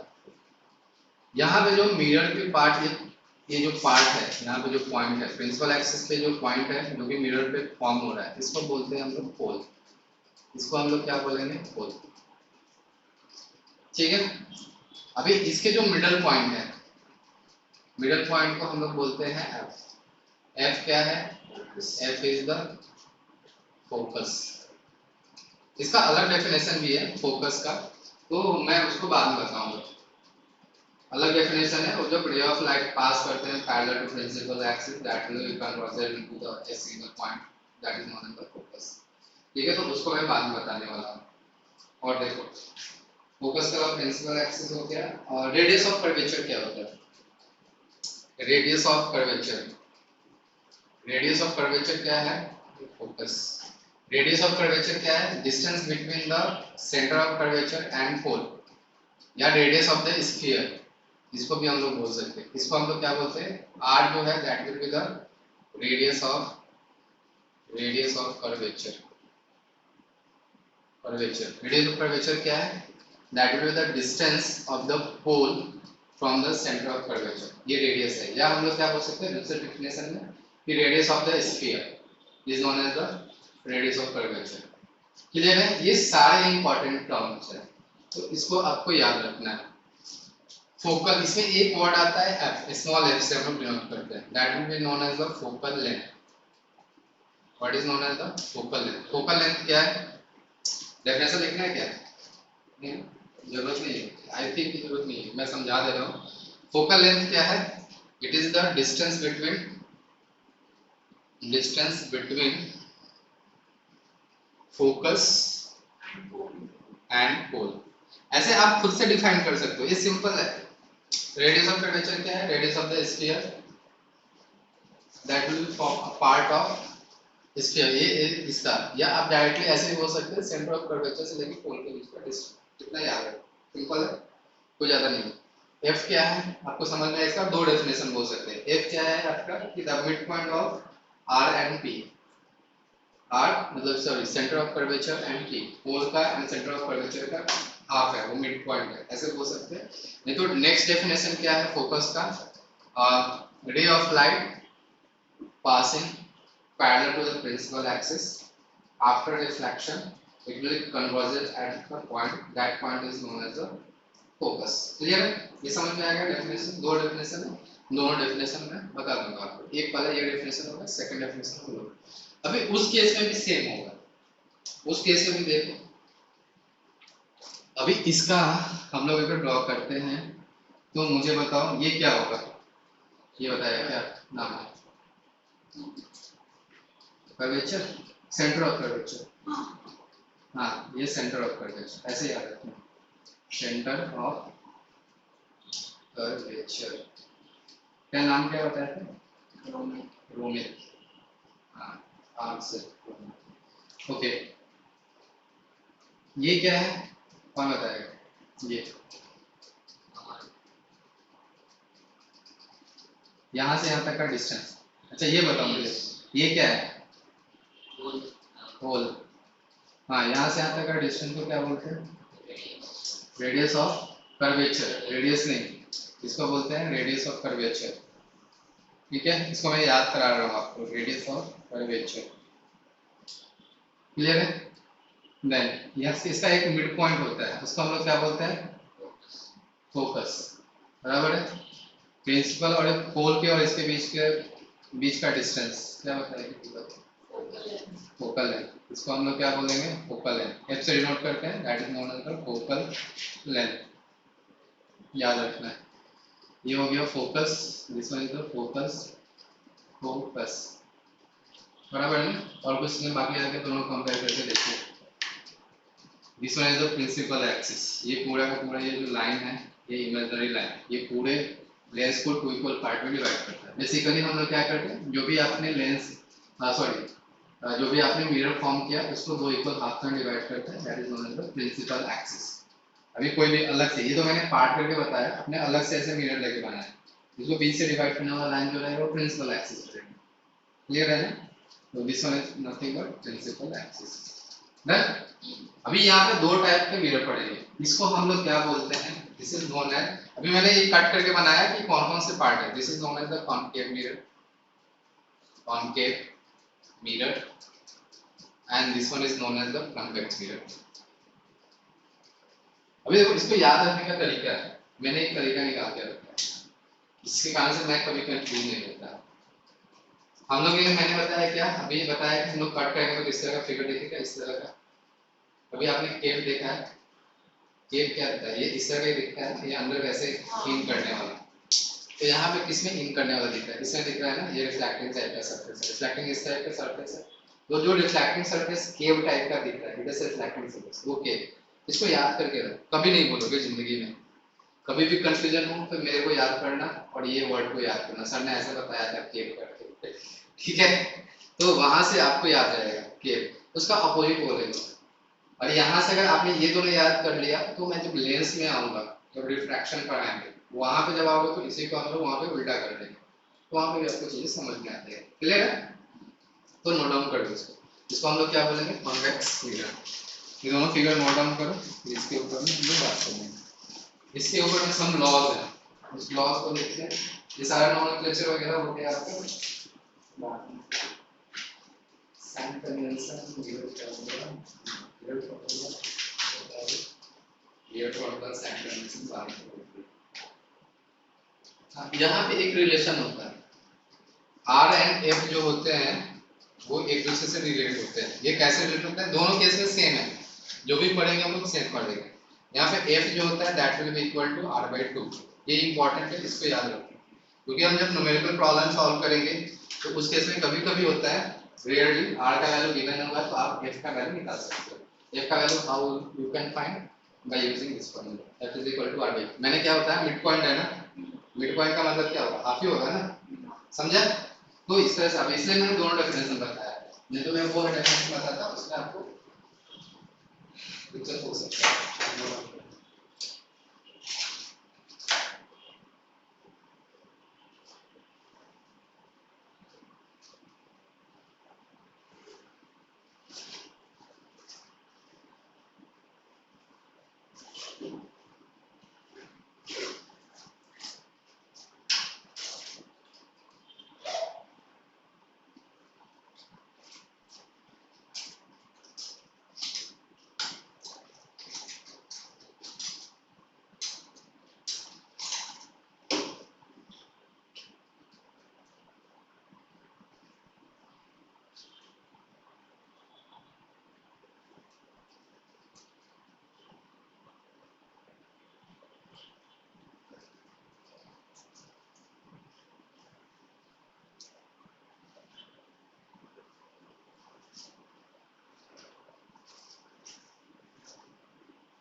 फोकल है,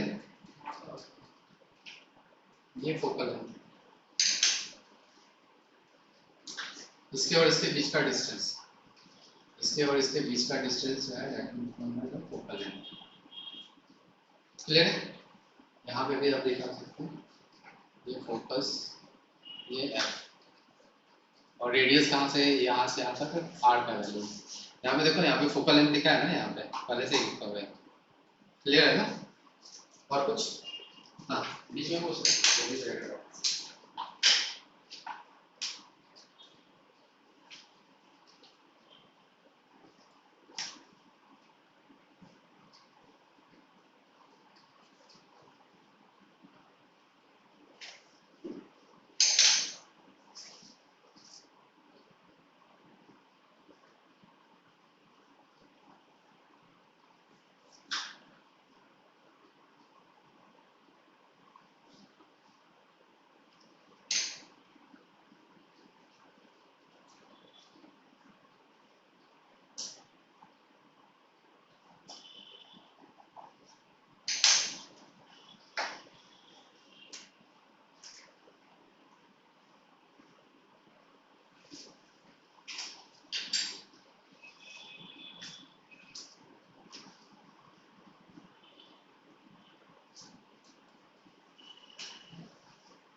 Done?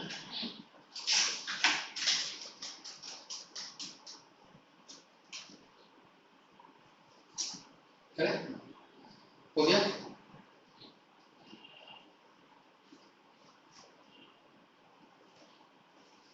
देखो इसमें लॉज है, जो भी रे ऑफ लाइट अगर फॉल करता है, मिरर के केस में जैसे मैंने दो रे ऑफ लाइट हमने ड्रॉ किया था, एक इमेज फॉर्म करके मैंने आपको रफली दिखाया था कैसे फॉर्म किया था। एक पॉइंट से हमने दो रे ऑफ लाइट निकाले थे एंड हमने क्या किया था, उस रे ऑफ लाइट को बैक साइड में ट्रेस किया था एंड हमने इमेज फॉर्म किया। सिमिलरली क्या है आपका स्फेरिकल मिरर के लिए सम रूल्स है, वो रूल्स को आपको याद रखना है। फर्स्ट स्टेप आपको ये करना है।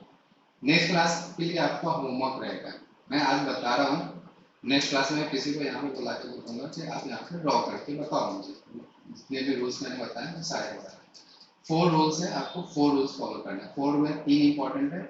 आप एनी टू, मैंने अभी क्या बताया कि अगर किसी भी पॉइंट को मुझे इमेज फॉर्म में डालना है तो मुझे क्या चाहिए, 2 रे निकालना पड़ेगा एटलीस्ट। तो आपको मिनिमम उसमें से 3-4 में से 2 आपको यूज करना है। मेनली इसमें से कौन सा यूज होता है, 3 मेनली यूज होता है, ठीक है। तो मैं चारों आपको रूल्स बताता हूँ, आप उसको याद रखना है। जैसे कि ये मिरर ले लेते हैं हम लोग,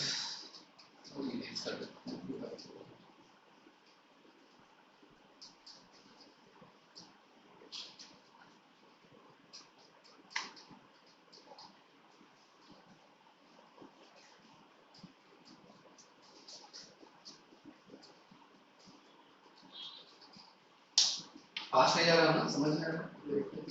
हाँ रहेगा तो आप बता देना, जिसमें क्वेश्चन पूछ। 4 रूल्स है। फर्स्ट रूल क्या है आपका, दोनों के लिए सेम है, दोनों के लिए मैं पैरेलली बता देता हूँ तो आपको याद रहेगा। पहले हम लोग कॉन्केव के लिए देखेंगे एंड उसके बाद हम लोग कॉन्वेक्स के लिए। सबसे ज्यादा जो इम्पोर्टेंट है that will be the concave. Concave ज्यादा इम्पोर्टेंट है, ठीक है। मैक्सिमम क्वेश्चन इसीलिए पूछते हैं क्योंकि इसका डिफरेंट पोजीशन से हम लोग क्या करते हैं, हमने क्या किया, इसमें द प्रिंसिपल एक्सिस मैंने आगे तक बना के बताया, बट आप क्या कर सकते हो, इसको यहाँ तक भी ड्रॉ करो। क्लियर है? अभी ये क्या है तुम्हारा प्रिंसिपल एक्सिस, इस पे कहीं कहीं पे सी होगा। तो पहला रूल क्या होता है, सबसे इंपॉर्टेंट रूल क्या है कि अगर रे ऑफ लाइट है, रे ऑफ लाइट मतलब सिंगल रे ऑफ लाइट अगर parallel to the principal axis है तो that will be converted at focus, ये फोकस पे कन्वर्ट करेगी।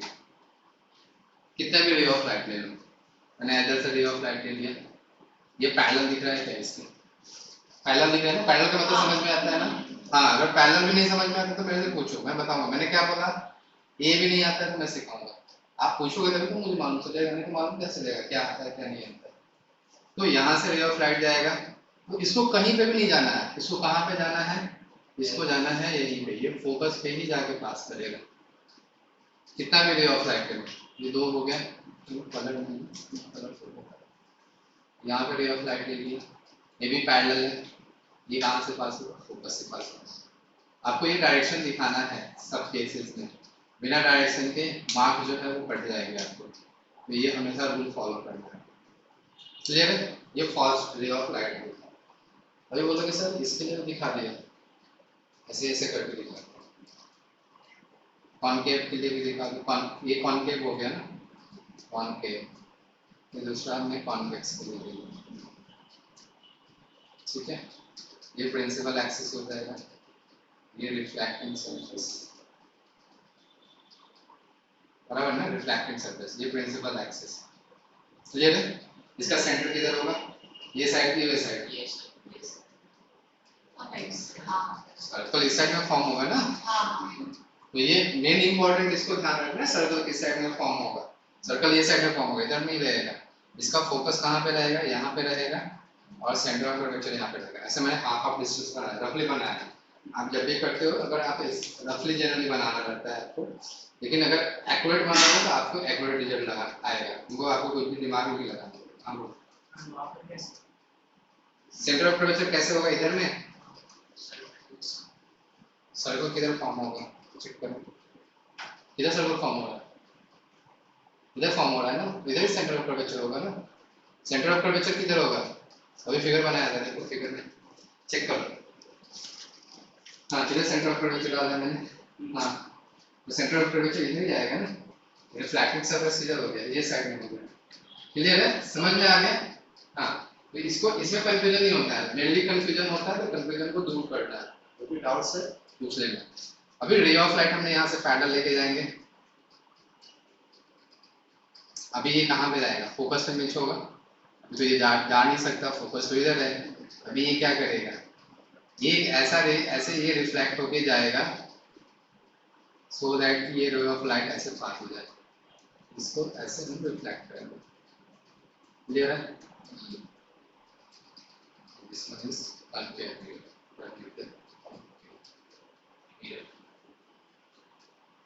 ये बहुत इंपॉर्टेंट है। अगर ये लॉ आपको याद हो गया तो फिर पूरे के पूरे सीख गए, लॉ नहीं याद है तो फिर गया। इसके बाद में और एक चीज याद करने के लिए बोलूँगा, पूरा पूरा चैप्टर हो जाएगा। लाइट मतलब लाइट से इजी और इलेक्ट्रिसिटी से इजी कुछ नहीं है पूरे फिजिक्स में, और सबको यही हार्ड लगता है, आईसीएसई को भी एनसीबीएसई को भी। मैं सिखा रहा हूँ, आप जो मैं बोलता हूँ वो याद कर लो, साथ में हो ना, नहीं साथ में चलोगे फिर मेरे से मत बोलना सब मार्क्स कम आ रहा है, ठीक है। तो इसको याद करना है आपको। ये क्या रे ऑफ लाइट कैसे जा रहा है, ऐसे जा रहा है। अभी बोलोगे सर इसमें ये रूल फॉलो होगा क्या, एंगल ऑफ रिफ्लेक्शन वाला जो हमने रूल फॉलो किया था, angle I equal to angle R, rule दोनों में फॉलो होगा क्या, कोई बता सकता है फॉलो होगा कि नहीं होगा। मैंने बताया था ना हर जगह पे फॉलो होगा, कैसे फॉलो होगा इसे बताता हूँ। यहाँ से हमने क्या बताया था कि सेंटर ऑफ कर्वेचर जैसे पॉइंट को ज्वाइन करोगे क्या होगा, 90 डिग्री फॉर्म हो जाएगा ऑलरेडी, और वो नॉर्मल जैसा काम करेगा, मैंने बताया था। अभी ये सेंटर ऑफ कर्वेचर दिख रहा है, ये मिरर का सेंटर है। अगर यहाँ से हमने इसको ज्वाइन किया तो ये देखो एंगल ऑफ आई और एंगल ऑफ आर बराबर दिख रहा है क्या, हर जगह पे आपको फॉर्म होता दिखेगा, दिखा ये एंगल आई, यहाँ से ज्वाइन करो, दिखा हर जगह पे दिखेगा। अगर आपने फिगर एक्यूरेट बनाया तो आपको दिखेगा, थोड़ा सा रफली होगा तो वहाँ पे आपको प्रॉब्लम होगा देखने में, बट आपको ये समझ के चलना है कि यहाँ पे angle of I is equal to angle of R बनेगा। यहाँ पे देख करो ये सेंटर ऑफ कर्वेचर है, इसको हम लोग ज्वाइन करेंगे, यहाँ पे थोड़ा सा प्रॉब्लम होगा। तो ये जो लाइन है इसको हम बैकवर्ड ट्रेस करते हैं तो देखो यहाँ पे भी आपको दिखेगा angle I is equal to angle R. थोड़ा सा दिक्कत हो रहा है बट आई थिंक समझ में आ जाएगा आपको। क्लियर है, यहाँ पे भी आपको लॉज ऑफ रिफ्लेक्शन फॉलो होता है। क्लियर है, वहाँ पे समझ में आ रही है, इजी एकदम इजी जा रहा है ना। हाँ तो मैं सब चीज बता के जाऊंगा, आपको एकदम इजी फ्लो होगा तो परफेक्टली। थोड़ा सा मैं जितना पढ़ा रहा हूँ उसको आपको नेक्स्ट क्लास में रिविजन करके आना है आने से पहले, क्योंकि मैं लिखा के दे रहा हूँ समझा के दे रहा हूँ, तो आपको एक बार बुक रीड करना है ये वाला एंड इसको याद रखोगे। नेक्स्ट क्लास का होमवर्क याद है ना, ये फर्स्ट लॉ हो गया। क्या हो गया आपका, ये जब भी हमने रे ऑफ लाइट, क्योंकि ये रिफ्लेक्टिंग सरफेस है तो रे ऑफ लाइट को हम इधर से लेके आ नहीं सकते, तो फायदा है क्या, नहीं। तो देखा है मिरर के पीछे से मिरर इमेज फॉर्म होता है, नहीं फॉर्म होता है, जैसे नहीं आ सकता है। जब भी आएगा किधर से आएगा, इधर से आएगा। क्या गौरव, क्या नाम बताया था, गौरव ना, हाँ गौरव रोमित क्या नाम, सार्थक, अच्छा ठीक है, वो धीरे धीरे नाम याद होगा। समझ में आया पावर ऑफ डिवीजन। मैं क्या कर रहा हूँ, रिवीजन कर रहा हूँ चीजों को, तो आप भी चीजों को रिवीजन करोगे तभी याद रहेगा, एक बार पढ़ने में नहीं याद होता है। मुझे नाम याद रहा क्या, पहली बार में सिर्फ गौरव का नाम याद रहा क्योंकि ज्यादा स्मार्ट दिख रहा है ना। चलो ठीक है, डन, ये समझ में आ गया। ये फर्स्ट लॉ है। सेकेंड लॉ क्या है आपको बोलता है, दोनों क्लियर चीजें बोलते हैं।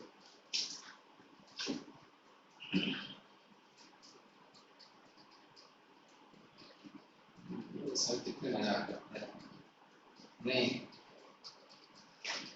ये प्रिंसिपल एक्सिस है, इसमें इधर प्रिंसिपल एक्सिस रिफ्लेक्टिंग सरफेस नहीं होता, यहाँ पे f और इसका जितना ही डिस्टेंस है उतना ही डिस्टेंस लेने की कोशिश करो। ये आपका r होगा, r मतलब centre of curvature, sorry c। Next जो हम लोग लेंगे रे of light passing through the focus. अगर आपका रे ऑफ लाइट फोकस से पास कर रहा है, अगर फोकस से पास कर रहा है ये हमेशा क्या होगा, parallel to the principal axis आएगा। ये इसका उल्टा है, जो फर्स्ट मैंने लॉ पढ़ा है उसी का अपोजिट में पढ़ा था।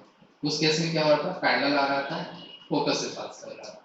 इसमें कहाँ से आ रहा है, फोकस से आ रहा है, ये दिख रहा है ना फोकस से आ रहा है, ये आता हुआ रे arrow, arrow is very important, बिना एरो का कुछ भी मतलब नहीं है। अगर मैंने इसमें एरो नहीं दिया है, एरो नहीं दिया है, कुछ समझ में आ रहा है कि आपको नहीं आ रहा है? एरो मैंने दे दिया, आप इसको बता सकते हो किधर से किधर आ रहा है, किधर से किधर जा रहा है। क्लियर है ना? तो ये चीज आपको ध्यान रखना है। तो ये इंसिडेंट में है, रिफ्लेक्टर में मैं लिख नहीं रहा हूँ क्योंकि हर चीज को लिखना नहीं है, आपको समझना है कि इंसिडेंट है, रिफ्लेक्टेड है। अभी बोलो सर यहाँ पे एंगल आई एंगल आ रहा है क्या? देखो मैंने ज्वाइन करके देखिए, फॉलो हो रहा है, हर जगह पे फॉलो होगा। जितने कहीं पे केस कवर करोगे आपके हर जगह पे फॉलो होगा। तो this one is the rule. ये आपको समझ में आ गया? किधर से भी ले लो, इधर से लोगे, इधर से ले लिया रे ऑफ लाइट, ये कैसे पास होगा? पैरेलल पास होगा। क्लियर है? डन। ये होगा। सिमिलरली इसमें ड्रॉ कर लो सेकंड वन।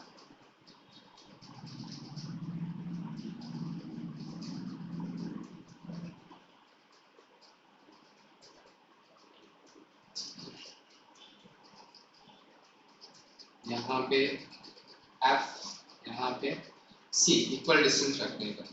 अभी हमें क्या करना है? रे ऑफ लाइट को फोकस से पास करना है। तो इसको इधर से रे ऑफ लाइट में ड्रॉ करो। आप क्या करो ना, एक फोकस ऐसे लाइन ड्रॉ करो डॉटेड। समझ में आया? ये ड्रॉ करने का मैं ट्रिक बता रहा हूँ। ये ट्रिक हमें ऐसे ड्रॉ करके इसके बाद क्या करो ना, यहाँ से ऐसे ले लो रे ऑफ लाइट। ये रे ऑफ लाइट ऐसे फॉलो कहाँ पे जा रहा है? फोकस पे। अभी इसको कहाँ पे जाना है? पैरेलल जाना है। ये क्या होगा आपका? पैरेलल निकल जाएगा। क्लियर है? समझ में आ गया? इस केस में देखो इसका उल्टा है क्या, ये पैरेलल जा रहा था, बाहर निकला, वहां पे फोकस पे आ रहा था। डन? ठीक है। अभी यहाँ से भी एक और ड्रॉ कर देता हूँ, यहाँ से ऐसे ड्रॉइंग कर लो और इसको, ये रे ऑफ लाइट आया, ठीक है, और ये बाहर चला गया। डन? इसमें इधर पोल अगर दिखाना तो ये पोल है, फोकस है, क्लियर है?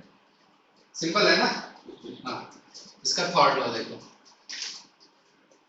थर्ड लॉ क्या बोलता है?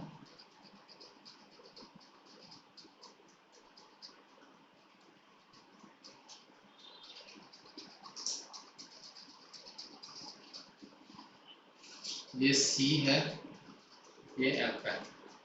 अगर रे ऑफ लाइट C से पास हो रहा है, C से पास हो रहा है, ये C से गया, तो इसका कैसे ड्रॉ करेंगे? थोड़ा सा दिमाग लगाओ, सोचो, 1 मिनट दिया, सोचो 1 मिनट का दिया, टाइम वेस्ट करना। कहाँ से कैसे हो जाना चाहिए बिना देखे हुए?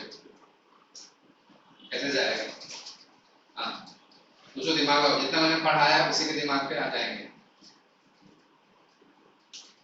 जितना मैंने सिखाया उसी में से है क्वेश्चन, इसका आंसर आएगा। सोचो। हाँ? ये C से जा रहा है, ये सेंटर ऑफ कर्वेचर से जा रहा है, ये C है and this one is the focus.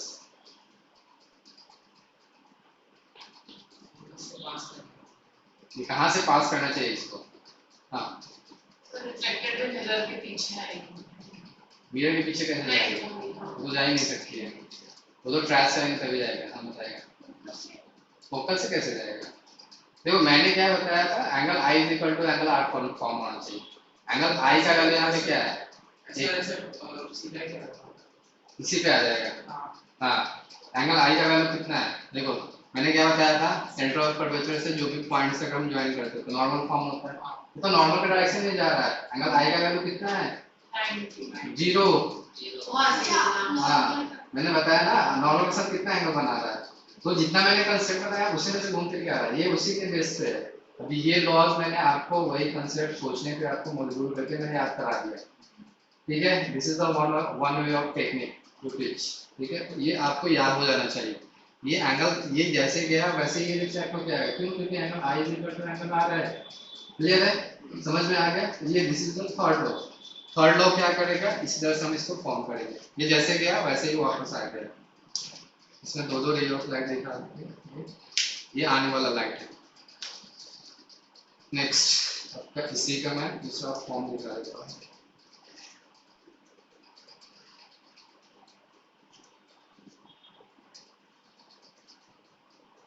इधर में अपना F हो गया, इधर में अपना C हो गया।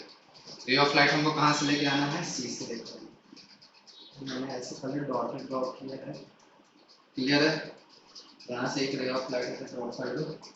ये ड्रॉ करने का मैं तरीका बताता हूँ जहाँ पे आपको गलतियाँ नहीं होंगी, ठीक है। तो ये रे ऑफ लाइट क्या होगा, ऐसे आएगा और फिर से ऐसे क्या होगा, वापस चला जाएगा। क्यों, क्योंकि सी से जा रहा है ना। तो angle I equal to angle R होना चाहिए। एंगल आई का वैल्यू इस केस में कितना है, 0। Fourth law is law of reflection. आप कहीं पे भी पॉइंट को ले लो, बुक में दिया हुआ रहेगा। फोर्थ लॉ ऑलरेडी तुम लोग जानते हो, आप किसी भी से लगा सकते हो। तो देख लो फोर्थ लॉ क्या है। फोर्थ लॉ की जरूरत नहीं पड़ेगी, आपको यूज कर सकते हो। Angle I equal to angle R वाला है। चलो इसको ड्रॉ करो एंड होमवर्क यही लॉ में ray incident at the pole is reflected, ray force का बना फोर्थ वाला i equal to angle r, I is equal to 1. वो बता देता हूँ, इस बता देता हूँ, ठीक है। नोट डाउन करो ये, ठीक है। फर्स्ट वाले केस में इंसिडेंट रे पैरेलल एरो दिख रहा है ना, एरो मुझे बताओ कौन सा है इंसिडेंट रे, इसमें इंसिडेंट रे एरो ही बताएगा कौन सा इंसिडेंट रे है एंड कौन सा रिफ्लेक्टेड रे है। इसमें से देख के कोई भी बता सकता है आ कौन सी रे है, ये वाली इंसिडेंट रे, पैरेलल है। हाँ पैरेलल है।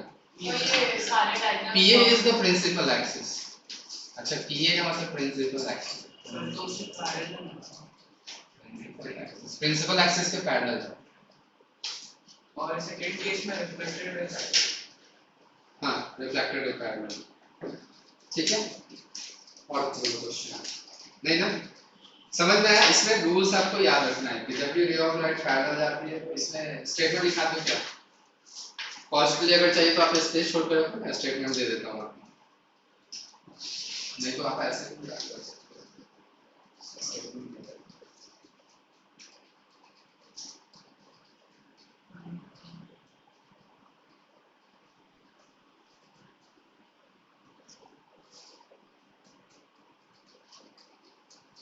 अभी जब कुछ ऐसा है, कोई भी टॉपिक जो समझ में नहीं आया, गौरव साकर रोमित एंड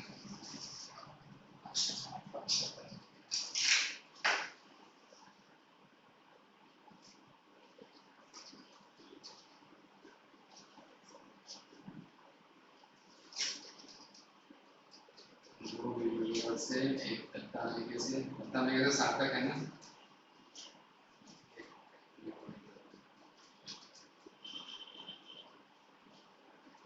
न्यूमरल का शॉर्ट टर्म क्या होता है, NHS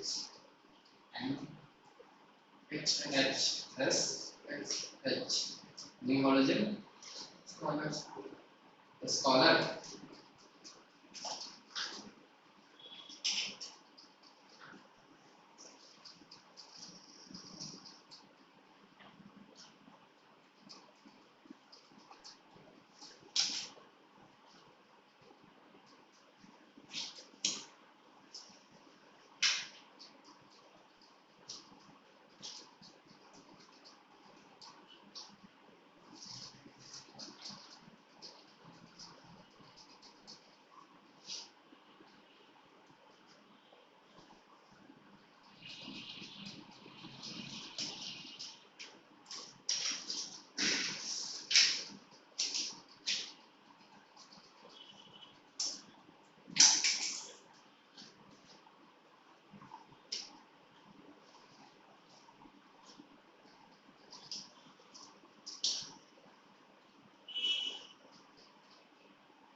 ये कॉनकेव मिरर है फर्स्ट केस का, this one is the convex mirror. ये कॉन्वेक्स मिरर है, this one is the concave mirror. तो ये जो ऊपर वाले फिगर हैं वो सारे के सारे कॉनकेव के लिए, और नीचे वाला जो फिगर है वो किसके लिए, कॉन्वेक्स के लिए। सर उसमें वो दोनों का रूल सेम है। तो सर वो एक वाला F से जा रहा है C से जा रहा है? ये F से जा रहा है ना, ये C कौन है? हाँ C जो है वो नॉर्मल है, C जो है हमने नॉर्मल ड्रॉ करके रखा है, ये क्या है आपका नॉर्मल है, समझ में आया? ये मैंने क्या किया है, ये किस लिए ड्रॉ किया है ये वाला लाइन, सो दैट कि we can prove the laws of reflection. Laws of reflection हमने क्या पढ़ा, angle I is equal to angle R, यहाँ पे भी एंगल I और एंगल R के बराबर लिखते हैं, क्लियर है? उसके लिए मैंने ये ड्रॉ किया है, आप चाहो तो ड्रॉ कर सकते हो, नहीं ड्रॉ कर सकते हो, क्लियर है? तो ये जो नीचे वाले जितने भी फिगर हैं वो सारे के सारे किसके लिए हैं, कॉन्वेक्स, कॉन्वेक्स के लिए। ऊपर वाला जो फिगर है वो सारे के सारे कॉन्केव के लिए, क्लियर हो गया? सेम रूल है, देखो यहाँ पे पैरेलल लाइन यहाँ पे भी भेजा है, यहाँ पे भी पैरेलल लाइन भेजा है, यहाँ पे हमने क्या किया, फोकस से पास कराया, यहाँ पे भी देखो जो लाइन इंसिडेंट होके आ रहा है फोकस पे जा रहा है, जाता हुआ नजर आएगा, इसमें वर्चुअल इमेज फॉर्म होता है, तो जाता हुआ मैं आगे और डिस्कस करूंगा। इस केस में हमने क्या किया, सी से पास किया है, इसमें भी ये जो रे ऑफ लाइट जा रहा है वो सी के पास जाता हुआ दिख रहा है, likely to go to the center of curvature, तो वो उसका क्या नहीं बना क्या करो।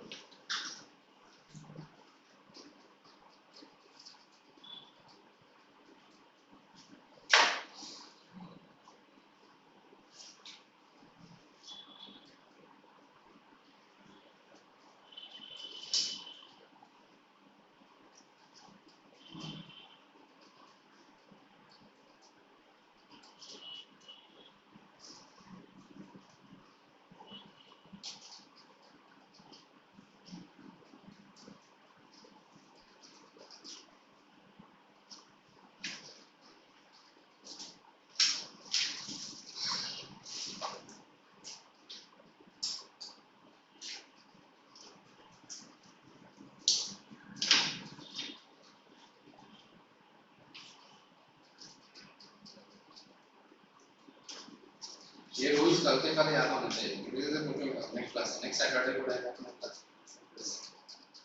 ऑलरेडी शेड्यूल करके रखा है, नेक्स्ट सैटरडे को रहेगा, तो आपको ये याद करके रखना है।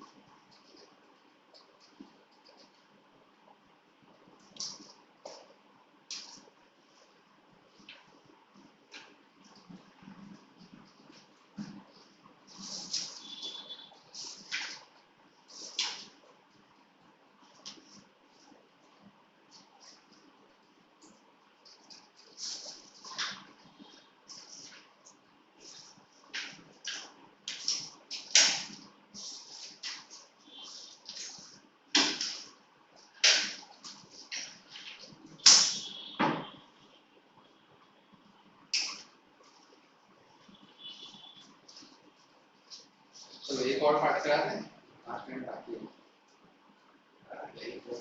लिखना आराम से, कोई गाइड नहीं है मुझे।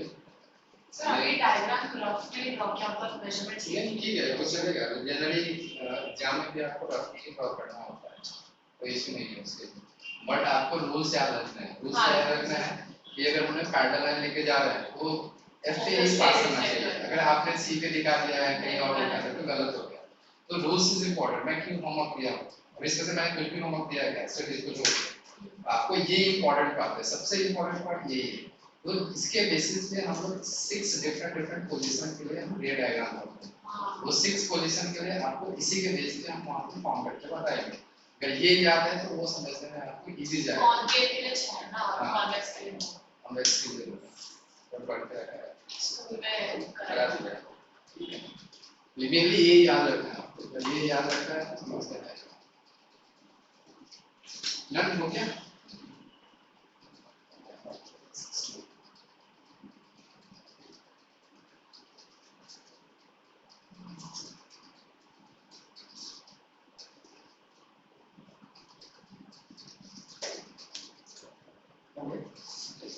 चलो 2 मिनट एक्स्ट्रा जा सकते हैं। अच्छा मुझे बताओ कोऑर्डिनेट ज्योमेट्री किसको किसको मालूम है?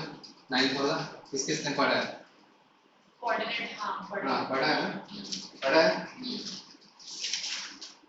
ओके तो ये वेरी इंपॉर्टेंट, नेक्स्ट क्लास में ये भी आपका होमवर्क रहेगा। y एक्सिस ऊपर में होता है इधर y डैश, इसमें इधर x एंड x डैश। इधर में अगर हम साइन लेते हैं, अगर यहाँ से इधर ये ओरिजिन होता है, ओरिजिन से इधर जाओगे तो कैसा मेजर करते हैं? पॉजिटिव या नेगेटिव। पीछे जाते हैं तो क्या हमारे नेगेटिव। ठीक है, तो हम लोग x एक्सिस जो है that will be used for marking the sign. Sign को मार्क करने के लिए हम किसके लिए यूज करेंगे? For x axis is used for marking the sign of object distance and image distance। x axis को सिर्फ उसी के लिए यूज करेंगे। आपको साइन कन्वेंशन मैंने याद करने के लिए बोला कि अलग से नहीं यूज करेंगे। जैसे आपने कोऑर्डिनेट ज्योमेट्री में मैथमेटिक्स में पढ़ा है वही चीज मैं यहाँ पे बता रहा हूँ, वही चीज आपको फॉलो करना है, कुछ भी नया नहीं है। बट मैंने इससे एक्स्ट्रा चीज बताया। एक्स्ट्रा क्या बताया? जो एक्स एक्सिस हम यूज करेंगे, किसके लिए यूज करेंगे? ऑब्जेक्ट डिस्टेंस और इमेज डिस्टेंस। क्लियर है? नेक्स्ट आपका अगर हमें वाई एक्सिस है, वाई एक्सिस के ऊपर की ओर मूव करोगे तो क्या होता है? पॉजिटिव। नीचे की ओर मूव करोगे तो क्या होता है? नेगेटिव। तो जो y एक्सिस यूज करेंगे वो किसके लिए यूज करेंगे? द हाइट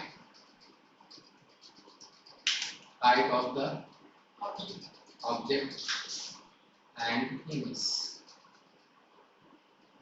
समझ में आ गया? क्लियर? बस इतना ही याद रखना है। इतना सारा मैं पूरा ऐसे याद रखने के लिए नहीं बोल रहा हूँ। क्या याद रखने के लिए बोल रहा हूँ? मैथमेटिक्स का कोऑर्डिनेट ज्योमेट्री का जो साइन होता है वही, एंड ये y एक्सिस किसके लिए यूज करते हैं? x एक्सिस किसके लिए यूज करते हैं? बस इतना ही आपको याद रखना है और कुछ भी नहीं याद रखना है। कि किधर जाएंगे तो पॉजिटिव, किधर जाएंगे तो नेगेटिव, राइट साइड जाओ लेफ्ट साइड जाओ, कुछ भी नहीं, बस इसको याद